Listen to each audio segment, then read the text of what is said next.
This episode is brought to you by LifeLock. It's Cybersecurity Awareness Month, and LifeLock has tips to protect your identity. Use strong passwords, set up multi-factor authentication, report phishing, and update the software on your devices. And for comprehensive identity protection, let LifeLock alert you to suspicious uses of your personal information. LifeLock also fixes identity theft, guaranteed or your money back. Stay smart, safe, and protected with a 30-day free trial at LifeLock.com/podcast. Terms apply. Welcome back to another edition of the Disney Dish Podcast with Jim Hill. It's me, Len Testa, and this is our show for the week of Schmurz Day, December 4th, 2023. Happy Hanukkah, everyone. On the show today, news, listener questions. Then in our main segment, Jim brings us up to date on what's happened and what might happen next in the Chester and Hester's section of Dinoland, USA. Let's get started by bringing in the man who doesn't understand the phrase, "It's like riding a bicycle," because that's literally the thing we've all crashed the most. It's Mr. Jim Hill. Jim, how's it going? The springs to line, mind Len. What is the line to the effect of, what is it? A woman needs a man like a fish needs a bicycle. It's a bicycle, exactly. And Nancy keeps offering me a bicycle. I don't know what that means. I think back to to the time that when I was growing up, and I used to go spend summers with my grandparents in Florida, and my grandmother had this fantastic three-wheeled bicycle, and they don't look super cool, they don't go fast, but I gotta tell you, that bicycle was the most comfortable bike I've ever been on. It was stable, had one of those really wide seats. Like, you could ride that bicycle across the country and your butt would be absolutely fine. And every time I look at bicycle delivery people, I'm like, why, if you can't ride a three-wheel bicycle because it's wider and you got to get through traffic, why not have one of those really big, comfy seats, right? Why not? It's like driving in your car without air conditioning. Why not? It's interesting. Anyway. Again. Yeah, I'm pro big seat. There we go. Seat, I like big seats, and I cannot lie. Okay, there we go. Cannot lie, exactly. All right, Jim, let's do a quick shout out to our new Patreon subscribers. Thanks to new subscribers Quilty1728, Brian C., Matthew Escher, and Carol Large, and longtime subscribers Catherine Turner, Florida 0042, Unsupervised, and St. Louis Mouse. Jim, these are the Disney cast members working to integrate another Disney theme park ride into the next Muppets movie. They say they've narrowed it down to Muppet Jungle Cruise, where the Muppets are on a Nat Geo ship with a big Hollywood producer who just loves the puns that Captain Fozzie Bear starts every morning with. True story. And someone needs to let Adam Goldberg know about this idea. He was the gentleman behind Muppet Mayhem, which just got canceled after one season. But he has said he is still in the Muppet business. So looking for projects to do. Oh, that's fantastic. Jungle Cruise, Muppet Jungle Cruise. Let's make this happen. It's fine. And, we're talking a little bit, but we actually watched the new Muppet show at Jollywood. So we'll talk about that in a second. Folks, just a quick reminder, we're moving the show off of Bandcamp and onto Patreon, beginning with our show next month, January 1st, 2024. We've just released our second video with Imagineer Jim Scholl over on Patreon, and that's on the design of Crush's coaster in Disneyland Paris. Plus, Jim, I think we've got an exclusive Thanksgiving episode where you and I walk around the Mayflower. Yes. Two things. It's surprisingly easy to bribe a pilgrim. It's just sort of like, here, would you like another buckle for your hat? Look the other way. We need to get on the boat. Exactly. Hey, your patent leather shoes look great. The two things that I came away with from the Mayflower: one, it gets cold very, very fast in Massachusetts. But number two, Jim, there aren't 60 people on this earth that I would spend a transatlantic voyage on that ship with. There is just no way. The Lido deck was just not what I expected. So, just nothing. Anyway, folks, don't forget, please sign up at patreon.com/JimHillMedia, and don't forget to close down your Bandcamp subscription after that. On to the news. The news is sponsored by TouringPlans.com. Touring Plans helps you save time and money at theme parks like Walt Disney World. Check us out at TouringPlans.com. All right, Jim, I mentioned that you and I visited Jollywood Nights last night. What did you think of it? Overall, I liked it. I mean, I think it's the first year, and and we all heard about the first night of Jollywood Nights. Yeah, Christina was on and mentioned how it did not go well. And obviously Disney has put a lot of time and effort into make it. And speaking time of effort, I got to see the Nightmare Before Christmas sing-along show. And I have to say, given the fact that they did a Frozen sing-along show in that theater last night at 5:30, and then they did the very first Nightmare sing-along just 3 hours later, the job they did to transform that space, to change it from Arendelle to Tim Burton country, just astounding. A great little show. That's fantastic. Yeah, you mentioned that it was done really fast, and I think I said I would love to have the coffee concession for the union workers who did that transformation. Ultra. So I'm sure they were up all night. And so the show that I saw was the one over at the Theater of the Stars, the Muppet variety show. What did you think of that? Well, let's start with the positive. An incredibly hard-working, good-looking cast. Yeah. And a great live band. But I and again, I love anything that involves real Muppets on stage. Mm-hmm. But I just felt like that for some reason this one didn't gel. It just didn't come together. I mean, great idea. Sort of a riff on holiday specials from the TV specials from the 60s and the 70s. But I want them to take another run at this next year. So. Yeah, I think the same thing. I went in expecting Muppets. I wasn't entirely clear on the premise of it being the audience watching a live broadcast of a 1960s or 1970s Christmas-themed variety show, but I caught on pretty quickly. A couple of things. One, you mentioned the talented cast members who were dancing. Yeah, I totally agree. They came out for the first number dressed in these like skin-tight white outfits, and I turned to the person behind me. I was like, if I was that skinny and that talented, I would wear that outfit everywhere. Like, you would see me walking down the cereal aisle at Publix, and I would do this dramatic grab of the Cheerios on the top shelf just so I could do it. Wow. Right? Like that was the thing. Yeah, but I thought the show, two things. One, they needed more Muppets. Yeah. There's never such a thing like too much Muppet. The other thing though was the pacing of the show was kind of choppy. Like, I got the Christmas music stuff, but then they brought in Tiana for a story about Tiana, and then Belle. And I get that Disney has to put their IP in everything, but that it sort of got away from the Christmas narrative, I think, and.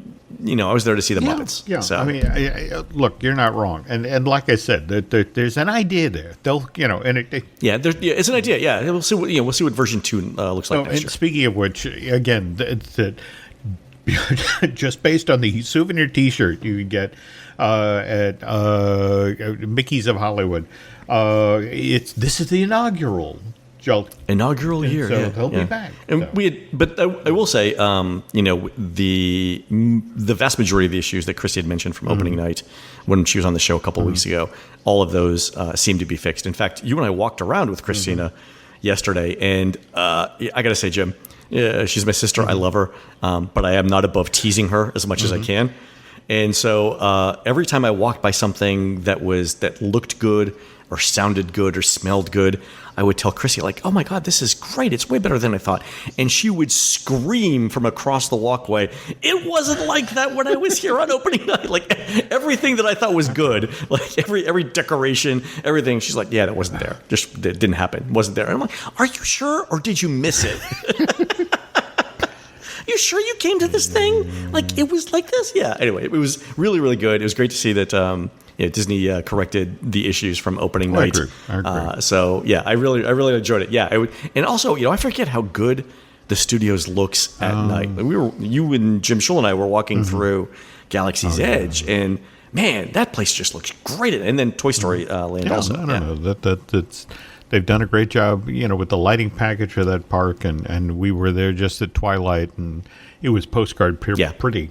So. Yeah, it looked really, really good. So good job, Disney, recovering for that. So I think the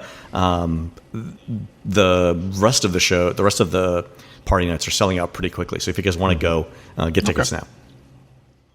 All right, a quick correction based on new data. On a show earlier this fall, I said I wouldn't be surprised if Walt Disney World attendance was down as much as 15% in 2023. But then Disney said in the days after its last earnings call that hotel occupancy was only down low single digits. So my 15% estimate was probably way too high. Sorry about that. On an upcoming show, I'll go over the math that I used for that estimate. But the basic approach was to look at the average posted wait time for all Walt Disney World attractions in 2023, and then every individual year in the recent past. Figure out how many people in line those wait times represents, so you know how many people are in the park at its busiest, and then use that to get a ratio to the AECOM TEA annual attendance estimates, and then do the same thing for 2023. That approach is off, and the most likely reason is that the posted wait times aren't especially accurate, so there's too much noise to use that technique. Anyway, I have a spreadsheet with all of this. I'll share it with you guys as soon as I get it cleaned up. Cool. All right, a late week for the news. Jim, over Thanksgiving, Genie Plus hit its highest price ever in Walt Disney World. It was a little over $37 per person per day. With tax at the Magic Kingdom, that equates to $150 per day for a family of four. What do you think the upper limit is on this? You think it's 50? I'm actually afraid that it's 50 because, that's the problem. Somebody goes home and tells the story about, we had a great time at Disney, but, we had to pay $50 a day to get, to avoid the long lines. That doesn't, that narrative's out there already. They don't need, and especially to a nice round number like 50, just sort of like, oof. Yeah, it's a lot. And, I know that Josh D'Amaro and Bob Iger have explicitly addressed the fact that prices have increased dramatically since 2019. And they've taken steps like, getting rid of the overnight parking fee and stuff like that. But they're never getting rid of Genie Plus costing money because that's adding hundreds of millions of dollars to the bottom line. So that's not going away. I think the best thing that they can do there is make tweaks to it to make it more useful for the same amount of money. And I think that's where we're headed on that. But there's no way it's ever going to be free again. Okay, you're not wrong. But again, I just worry about how you recover from, this is how people talk about their Disney World trip. We had a great time, but, So. Yes, it's the but, right? Yeah. So. And it makes it difficult for people to give a full-throated endorsement of the vacation when you say, and we had to spend X hundreds of dollars we weren't anticipating when we got there because we didn't want to wait in long lines. So that's tough. Anyway. Jim, two quick things for Disney Springs. One is we're expecting the EAT, that's EET, Indian restaurant at Springs to open anytime now. And then Summer House on the Lake, which is over on the west side, should also open this month, according to Disney. So we're going to get 2 new restaurants to try out, hopefully soon. That should be great. Looking forward to both of those. All right, on to surveys. Our friend Laura got a survey after visiting Epcot a couple of weeks ago, and this one seemed to focus on food options, with roughly 2/3 of the survey space, and it's 45 pages worth of screen caps, dedicated to questions about dining. And the reason why I mentioned this, two things. One is there were some interesting open-ended questions in this survey. What specific aspects of your dining had a positive impact on your overall experience at Epcot? And then same thing, but a negative impact. And I'm curious here as to what Disney's looking for. I don't think they're going to read each of those comments manually, but they might do like a sentiment analysis or a keyword, cloud. I'm really interested to see what they're looking for there. Yeah. Laura had mentioned in her survey that a previous favorite dish was no longer on the menu at one of her restaurants. So that's something where Disney could address that, but it's not the same thing as the prices are too high, right? Oh no, I agree. I guess what's fascinating for me about this is think about it.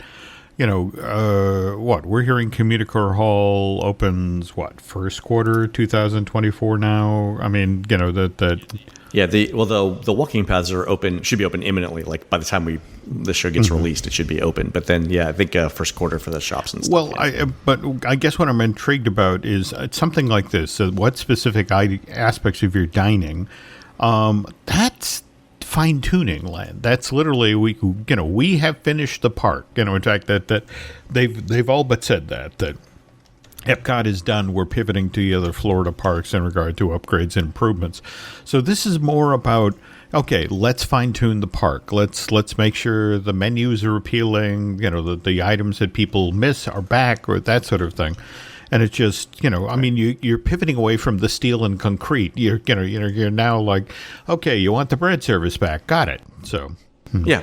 So we'll see. We'll see what happens there. But I'm excited to see the walkways open. You and me both. Jeez. The other thing that I loved about the survey that Laura sent in was this. And Jim, let me remind you that every show should have a round of self-congratulations. So earlier this year, I mentioned that Touring Plans research showed that Epcot guests were sometimes confused about the name of the restaurant they ate at in the Japan Pavilion, leading to lower than expected ratings for the high-end Takumi Te when it gets mistaken for Teppen Ito, the hibachi place, right? And I said on the show, like, if Touring Plans is seeing this problem, Disney is probably seeing the same thing. So they should work to clarify it, like, explain what the restaurants are. Lo and behold, Jim, the survey that Laura got says this: Takumi Te, Japan, and then Teppen Ito, Japan. It's a table service restaurant where the chef prepares your meal at the table. So, and the interesting thing about this is they're only doing that. They're only explaining the restaurants at Mexico and Japan. Like when they list the French restaurants in France, they don't add text to differentiate, chefs de France from anything else. So it's only in the places that we noted were problematic. Anyway, you're welcome. You're welcome, guys. I hope it works out for you. There you go. All right, on to listener questions. Here's one from Mike. He says, my family recently got back from a 5-day trip at Disney World. We went with my wife's friend's family, who has a child with special needs, so we all got to use DAS for a stay. And we did Magic Kingdom on Monday, November 6th, and I've never seen it as crowded as it was for that day when school is still in session. It was a sea of strollers. So my questions are, for Len, was Touring Plans collecting data for that day, and did it mesh with the predicted crowd levels, which was a 5? And then was this a fluke? Am I just out of touch with how crowded the parks could be? Or is this a sign of changes in the way Lightning Lane is being managed with respect to the standby queue? Thanks for what you guys do, Mike. Okay. All right, so a couple of things. November 6th was an 8. In the Magic Kingdom, we predicted a 5, so it was definitely more crowded than we thought. I checked the data. There were no major ride outages that would have increased standby wait times for that day. And then I went back and looked at other Mondays in the recent past. A couple of Mondays have been busier than we expected. So November 20th, November 6th, October 16th, and October 23rd were busier. But November 13th and October 9th were lower than we expected, and everything else was about the same. Interestingly, we're only seeing these higher crowds on Mondays and Wednesdays, but not any other days of the week. And I think this might be a combination of the party schedule that's going on. Plus, all the ticket incentives that Disney has, especially for locals, people making maybe a 3-day weekend out of visiting Walt Disney World. That said, Lightning Lane use is definitely impacting standby waits. We've suspected, we talked about this on a previous show, that DAS might have something to do with it. So I went back and looked. Jim, do you remember the special needs lawsuit? It was AL versus Walt Disney Parks and Resorts from like 2019, 2018. Oh, yeah. Okay. So the testimony, the trial testimony in that is publicly available. And I think Bruce Laval was one of the guys that they actually got as an expert witness. And he had some interesting quotes in there. So this dates back to 2013, but it's a representative, sort of look at how DAS and the guest assistance card was used. So Disney points out that 3% of the guests in the park had a guest assistance card in 2013. That 3% of guests used 30% of a popular ride's capacity. They didn't say which ride, but 3% of guests, 30% of a ride's capacity. And Disney's estimate was that that doubled the standby wait for non guest assistance card guests at popular attractions. Wow. So let's do the math. The studios averaged just over 28,000 people a day. Attendance in 2013, according to AECOM, 3% of that number is roughly 848 people. Let's say the popular ride was the Toy Story Mania attraction pre-third track, which had a capacity of around 1,000 people per hour. And let's say the park was open for 12 hours a day. So Toy Story Mania could serve 12,000 guests per day. 30% of that capacity was going to guest assistance cards or 3,600 rides. So everyone with a guest assistance card was either riding Toy Story Mania 4 times, or every person with a guest assistance card rode with a group of 4. Disney isn't clear on whether the 3% of guests that had a guest assistance card was the entire group or just the one person. And there's no way that they're going to answer that question for me. Either way, allocating 30% of a ride's capacity to either 4 or 12% of park guests is a lot and would definitely affect the experience of the remaining guests. And actually, Disney acknowledged this somewhat in a November 7th, 2023 Business Insider article. I saw this. Yeah, go on. This is the one where Disney banned third-party tour services. And the Disney spokesperson said that there had been an uptick in abuses of the DAS service and other services, which impede park operations, but then they declined to provide any documentation around it. So, I mean... Okay. Here's the thing. Yeah. I mean, here's the thing. Like, I've talked to you about this. One day we counted the number of people getting in the lightning lane lines at popular attractions. And at Haunted Mansion, like at 11 a.m. one day, we counted 1,500 people getting in the standby line and 1,500 people getting in the lightning lane line. 1,500 people is a lot. And here's why. As far as we can tell, Disney only allocates about 300 slots per hour for Genie Plus in an attraction, even the Haunted Mansion. It's actually slightly less than that, but 300 is a good number to make the math easy. So let's say 1,500 people got in that line, and I know that because we counted them, but 300 of them had Genie Plus. That means 1,200 people were either using some version of Rider Swap, DAS, or VIP tours. And actually, we counted VIP tours the days that we did this, and there were 0 going into Haunted Mansion. So the 1,200 remaining people, or 3/4 of everyone that used the Lightning Lane, was not using Genie Plus and probably had to be DAS. That seems like a lot of people in an hour. Yeah. And again, going back to Genie Plus being $37 per person per day in the Magic Kingdom, again $150 for a family of 4. You kind of see the perverse incentive there, right? I do, but at the same time, I mean, the third rail here, the notion of people who are, misusing DAS or taking advantage of DAS, is that, face it, if you're dealing with somebody, not all physical handicaps or physical challenges are visible. Not all challenges are apparent. Yeah, there are not apparent disabilities, right? No, this is the thing. Yeah. So how do you deal with an uptick in abuses in something that, this is a difficult conversation to have at any one time. Yeah, and all you got to do is deny somebody wrongly once for the publicity machine to kick in. So yeah, I mean, Disney's in a difficult spot here. You gotta feel for them. You do. Our next question is from Alex, who says, hey, Jim and Len, so much of the development of Epcot rested on finding sponsorships. And Alex is plugging our friend Kevin's Defunct Land newest documentary, which touches on this. Alex continues and says, it makes sense for Epcot when the park was meant to be a World Expo and Disney was a much smaller company. But now Disney's huge and they can fund their own attractions. Does Disney still look for corporate sponsors for attractions? And why would a company choose to bankroll an attraction for Disney today? So I actually did some math on this, Alex. So great question. Disney's currently 48th in the Fortune 500. Stock value is $183 billion. Annual revenue is $83 billion, and the last year's profit was $3.1 billion. I mean, let's say that it's $20 million to sponsor a new attraction. That's less than 0.7% of Disney's annual profit. So, what's the rationale for looking for sponsors when you could just open the ride earlier, put individual Lightning Lane on it, and then not have to put up with a third-party company telling you how to design your rides, right? I mean, Disney's got to look at that, right, Jim? This is true. We could charge individual Lightning Lane prices here, and then we don't have a car company telling us that we need bigger tail fins on our animatronic vehicles, right?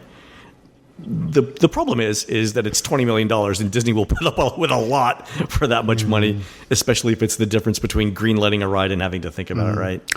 Yeah, I mean, I mean, face it, the math for theme parks, or for that matter, entertainment in general has changed. I mean, just what in the past month, where we've seen the box office of the Marvels and, for example, Disney's Wish that just opened over Thanksgiving.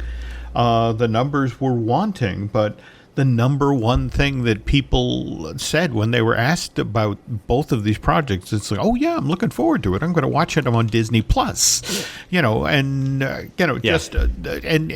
a weird sort of way, when you think about how theme parks changed when FastPass came about, you had to reconfigure your entrances, and now here we are with Genie Plus and this massive revenue stream, and you're retrofitting how to deal with the guests after the fact to take advantage of this revenue stream. And the very thing you were just talking about if you think about the folks who are in line at the mansion who are watching the Lightning Lane people breeze through, and it's like that's also coloring the story that they come home for vacation with as well. I paid all this money to get into the park, and I stood in line and watched people walk by me, and it's like, so. Yeah, there's a challenge there, but I think one of the things that individual Lightning Lane should do is get us bigger attractions faster in theory, because the payback time for building an attraction is so much shorter. So that might be the one upside of individual Lightning Lane. Assuming that Disney doesn't decide to just not build any attractions and keep capacity the same. I mean, there's a lot of stuff going on there. This is true. Yeah, great question though. Yep. All right, folks, we're going to take a quick commercial break. When we come back, Jim gives us the latest hot goss on Chester and Hester's at Dinoland USA. We'll be right back. Today's episode is brought to you by BetterHelp. There's no place like home for the holidays, especially when it comes to siblings who don't quite know what to get you for Christmas. Case in point, my sister Andrea, who I love, by the way.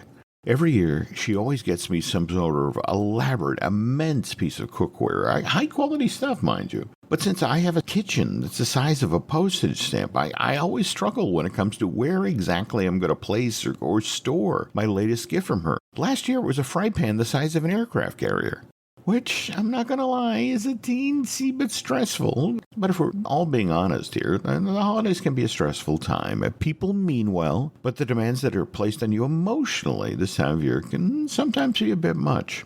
And if that's how you're starting to feel now that the holidays are upon us, well, why not consider a gift that you can actually give to yourself, which is therapy? And if you're thinking of starting therapy, well, why not give BetterHelp a try? BetterHelp is entirely online. It's designed to be convenient, flexible, and suited to your schedule. Just fill out a brief questionnaire to get matched with a licensed therapist and switch therapists at any time for no additional charge.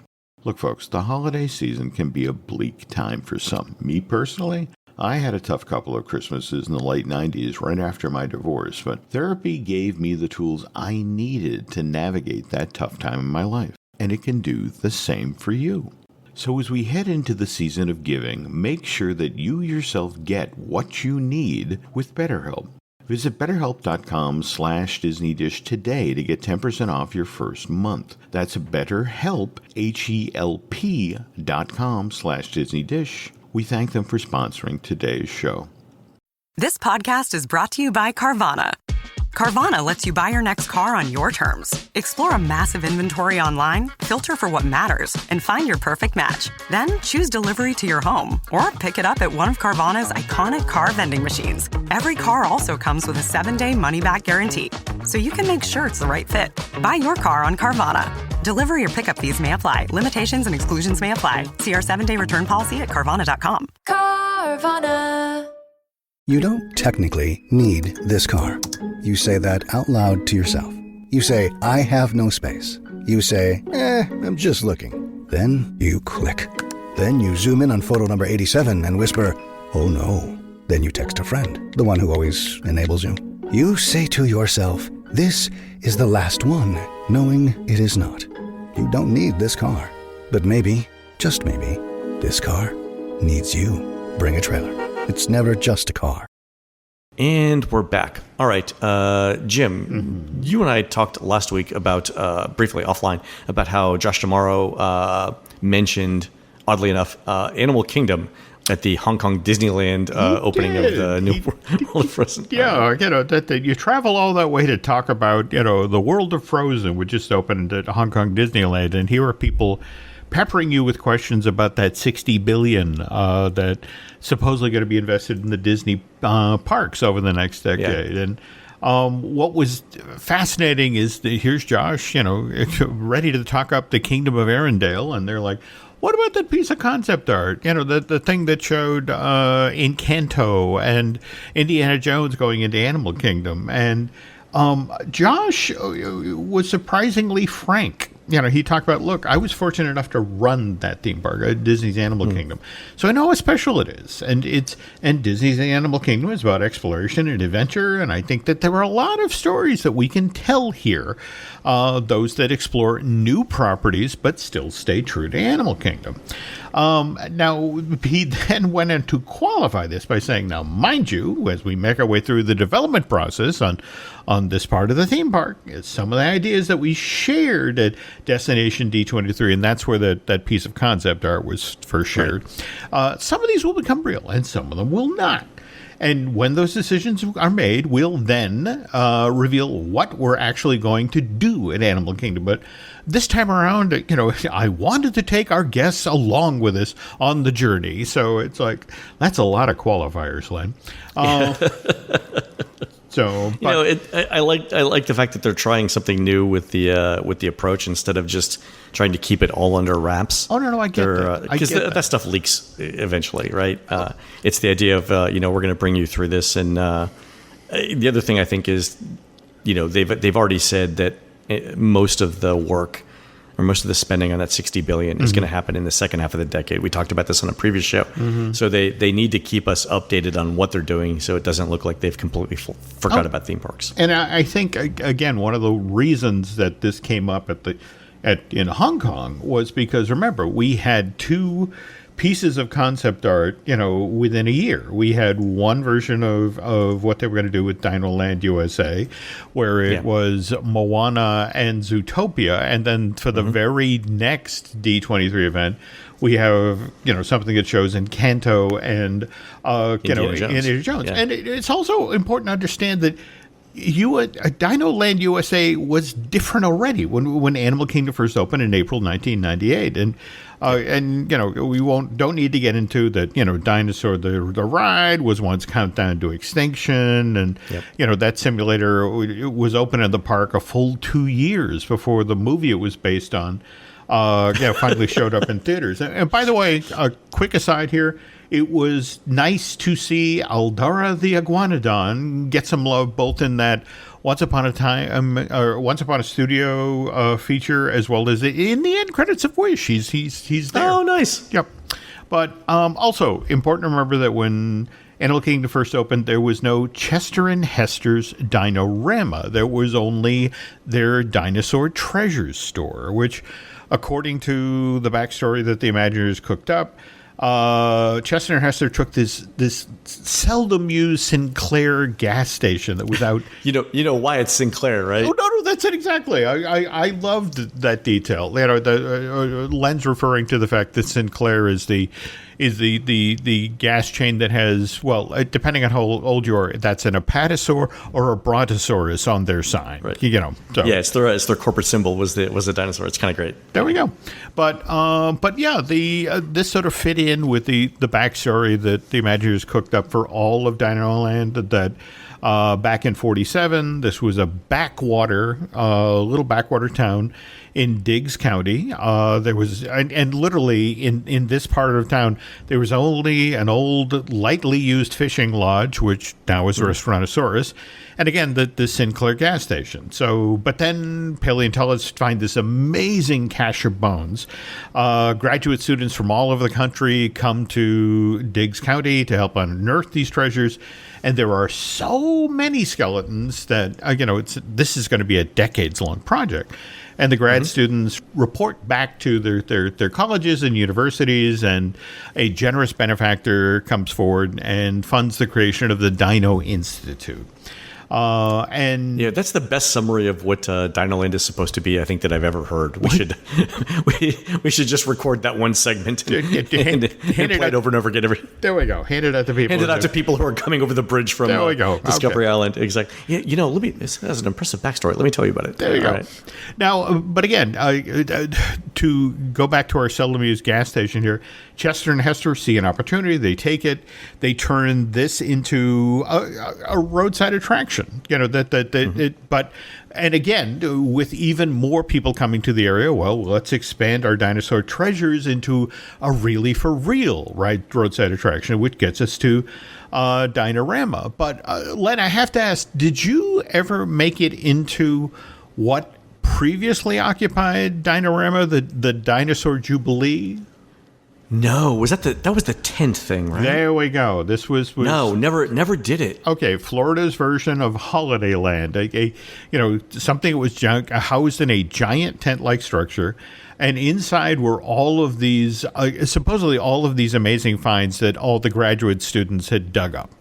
Now, mind you, what was on display here, which was really impressive, weren't actual really for real dinosaur skeletons. They were casts of prehistoric fossils, and not only that, Disney had made arrangements with the Black Hills Institute and the Tribold Paleontology Company, and for some of the items that were on display there, and a lot of folks will remember Stan the Tyrannosaurus Rex. Stan. Yep. It's kind of a tradition to name the, I don't know if you're familiar, for example, with Sue, which I know Sue. I didn't know Stan. Well, there we go. All right. Is the naming convention begin all the Tyrannosaurus Rex names with the letter S? Well, actually, no. It's to the effect of the first name of whoever made the initial discovery. So cool. And what was kind of sad in Stan's case, he was found in 1987, and at that time, 70% of his bones were recovered. He was the most complete Tyrannosaurus, skeleton. But the reason to remember Sue, she was unearthed in August of 1990, and they found 90% of her bones. So Stan was thrown into eclipse. Yeah, 70%. Please. We'll give that to the interns. There we go. All right. But here's the interesting thing. Back in October 2020, someone paid $31.8 million for Stan at auction, making him the most expensive dinosaur fossil ever sold. And then in March of last year, we learned that Abu Dhabi's Department of Culture and Tourism was going to make Stan the showpiece at a brand new Museum of Natural History that's scheduled to open in that country in 2025. So, I love that. That Disney World to Abu Dhabi for a creature that's been dead for over 65 million years. It is now worth $32 million. Yeah, that's amazing. That Stan's moving up in the world. Anyway. Diamond Jubilee, very short-lived. Walk-through attraction closes December of 2000. And then in January of the following year, tent comes down, Stan gets packed up, and, the prep begins for Chester and Hester's Dino-Rama. And that area opened March of 2002. And Len, ever since this is open, Disney fans have complained that Chester and Hester Dino-Rama looks cheap. Yeah. It looks like a roadside attraction that was made 70 years ago. Yeah. Well, but here's the thing: the Imagineers put a lot of time and effort into making that look authentic. That whole 70-year-old thing, and And while Primeval Whirl and Triceratops Spin may have looked like off-the-shelf carnival rides, they weren't. A lot of customization, a lot of Disney exclusive detailing. Yeah. This is one of the things that we learned when we talked to Jim Scholl as we walk around. Oh yeah, the parks is like there's no such thing as a custom ride at Disney. No. And his thing about I think you've said it before. It's like it takes a lot of money to make something look cheap. There we go. I always loved that Dolly Parton joke. So all right. Yeah. Anyway, okay. Again, just have to underline, circle, indent here. Chester and Hester's Dino-Rama was not cheap to build. More to the point, Walt Disney Company fast-tracked this project because Animal Kingdom at that time desperately needed additional capacity and attractions that it could operate after dusk. Face it. Right, yeah. Kilimanjaro animals on the Kilimanjaro Safari are postal workers. They're taught it's dusk. I'm going back to the barn to get a snack. Yeah. It's like And this is in the days before Pandora and before the attempts at nighttime Kilimanjaro safaris as well. So they needed something after dark. Yeah. Now the other interesting side note here is event planners at Walt Disney World love and still love Dino-Rama. As far as they're concerned, it's a great venue for corporate events. You can roll bars and temporary food setups out immediately. I mean, the area's asphalt, and more to the point, that there's do you know about that gate off to the right at the main entrance at Animal Kingdom that they can throw up, or throw open, and you basically have immediate access to Dinosaur the ride, and likewise, you can walk straight into to Dinoland USA Dino-Rama without having to cross the bridge, go to the Tree of Life, hang the right, and walk back down. They love that. But that's the thing. They can take a group that's had a meeting at, say, for example, Coronado Springs or over at Dolphin and the Swan. Throw them on the buses, drive them right up to the entrance of Animal Kingdom. In 5 minutes, they've been walked into the park. They're playing carny games. They're knocking back drinks. They're spinning around Triceratops. Everybody's happy. On the other hand, the Encanto Land that's been proposed for the same area at the park, while that is being seen as a win for day guests, not so much for event planners. For example, it was talking with somebody who was like, "Oh God, yeah, they're gonna do cobblestone streets. Do you know what that's gonna do to the bar carts when we roll them out from? How many bottles are gonna fall off?" And again, that's the thing about Dino-Rama. It was so event friendly. But look, handwriting has been on the wall since Primeval Whirl closed in July of 2020. That change was in the works for this side of the park. And this comes on the heels of attempts being made to make, this part of Animal Kingdom more appealing to kids. I mean, you remember the Donald's Dino Bash. Yeah. And parts of it are still there with the character greetings. Yeah. There we go. But that opened in May of 2018, and that came on the. It was a. Go ahead. Yeah. Go ahead. Well, I don't know. It came on the heels of the success of the DuckTales reboot, which had started airing on the Disney Channel in August of 2017. So think about that. They got that up and running in 9 months. It was like, they like these characters, let's put them in this space. The thing I liked about that though was the way that they tied it into Dinoland, noting that chickens are the genetic ancestors or the genetic descendants of dinosaurs. I have to admit, I thought that was an interesting way in. So I'll take it. Yeah, that's fine. Yeah. But all right, and likewise, to be completely honest, during the pandemic, the fact that a high touch area like the Boneyard, that became an operational nightmare, Len. There was just not enough hand sanitizer in the world to keep that thing germ free. So I mean, there's not only is there not enough hand sanitizer, but you really need a flamethrower. Oh God! You just come in at the end. A little bit of the sand turns to glass, Jim, but sand is cheap. There you go. Okay, so here we are, and there is no official word yet on when Dinoland USA and Chester and Hester's Dino-Rama go down for their reimagining. Now, mind you, the concept art that Josh D'Amaro was being asked about, the stuff that was shown at D23 Destination D, clearly show that both Restaurantosaurus and Dinosaur Treasure buildings will remain standing in place, that their exteriors are going to be retooled to fit the village that the Madrigal family lives in. So, and again, we were talking earlier part of the show about how Communicore Hall is supposed to open at Epcot first quarter of 2024, maybe a little later. Sure. But where this gets interesting is that what I'm being told is the cast members who work at Animal Kingdom in Dinoland USA and at Chester and Hester's Dino-Rama are supposedly going to be offered positions over at Communicore Hall because supposedly immediately after that opens, the construction fences will go up inside of this part of Animal Kingdom. So... wow! So so you think this that Chester and Hester's is going to be one of the first projects that we see part of that $60 billion being spent on? Well, again, remember, you're not talking about a greenfield project. You're talking about pre-existing buildings that a lot of infrastructure that's going to be left in place.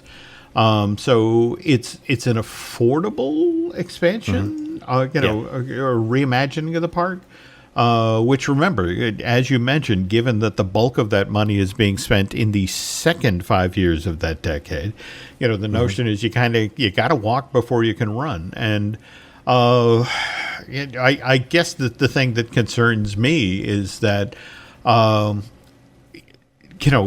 this whole side of the park goes down.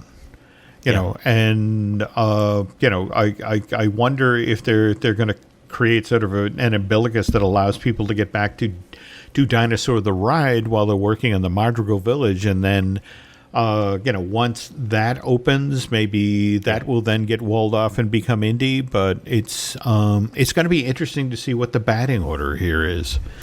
Yeah, the walkway in. So there's two ways into Dinoland, right? One from Asia, one from Discovery Island. It seems like if they start working on the Chester and Hester's area first, that a lot of the walkway might be blocked off to Asia, right? But to your point, they've also got that area right by the entrance of the park. Yep. Where you could open up that door and sort of walk everyone over to Dinoland that way, which would be really interesting from a touring perspective, because you can't go directly to Expedition Everest from that. You'd have to go back to the front of the park. So yeah, there'd be some operational challenges there. But Jim, while we're talking about challenges, let me just throw this idea out for Disney. When it comes time to redo this section of Dinoland, here's my suggestion, and then I'll tell you why. My suggestion is this. Okay. Dig a giant pit in the middle of Dinoland and throw everything in there, whether it's whether it's the old primeval world thing, whether it's the old rides, whether it's fake dinosaurs, whether it's fake dinosaur bones, and then covered up. Because in a couple hundred years, when people start excavating this and doing archaeology on it, everything's going to be so mixed up, it's going to screw up the geological record for Central Florida for years to come, providing jobs for academics as long as they want. And that's really what I'm after here, Jim. Okay, there we go. That's how I got tenure. Yeah, that's like exactly. 300 years from now, we're gonna be like, but we found this podcast, and we have to thank them because it was a great idea. Okay. All right, folks, that's gonna do it for the show today. You can help support our show by subscribing over at patreon.com/JimHillMedia, where we're posting exclusive shows every week. And with every show we release, we have multiple follow-up videos that include answers to questions y'all send in, also special longer director's cut editions of every show, and lots more. On next week's show, we're going to talk about how Epcot's Listen to the Land became Epcot's Living with the Land. You can find more of Jim at jimhillmedia.com and more of me, Len, at touringplans.com. All right, last thing, we are deeply saddened to report that our producer, Aaron Adams, passed away unexpectedly last week. We are heartbroken. Aaron was a good friend who always made time to answer our questions and make us sound good. So whatever success this show has had is due to Aaron as much as Jim or me. And beyond that, Aaron was a great guy who loved music and radio, and our thoughts are with Aaron's wife, Sabrina, and his family. As you all know, we write custom producer credits for the end of every show, partly because it was Aaron's suggestion to end the show on a funny note, and mostly because taking the time to come up with something special shows how much we appreciate Aaron. It's kind of our love language. Over the years, a surprising number of you have written in to say that you've attended events we said Aaron was going to, and we also got more than a few emails from people saying, can we meet Aaron at one of these events? And my answer to those emails was always the same. Aaron may not be there with you in person, but rest assured, Aaron is there with you in spirit. And I think that's how I'm going to remember Aaron from now on. With that, here's the last producer credit we wrote for Aaron before all of this happened. We're produced fabulously by Aaron Adams, who'll be singing the Journey classic Stone in Love as the Black Jacket Symphony recreates Journey's multi-platinum Escape album in its entirety, and then Journey's greatest hits on Saturday, February 3rd, 2024, for the 9 p.m. show only at the Mark C. Smith Concert Hall on Monroe Street in beautiful downtown Huntsville, Alabama.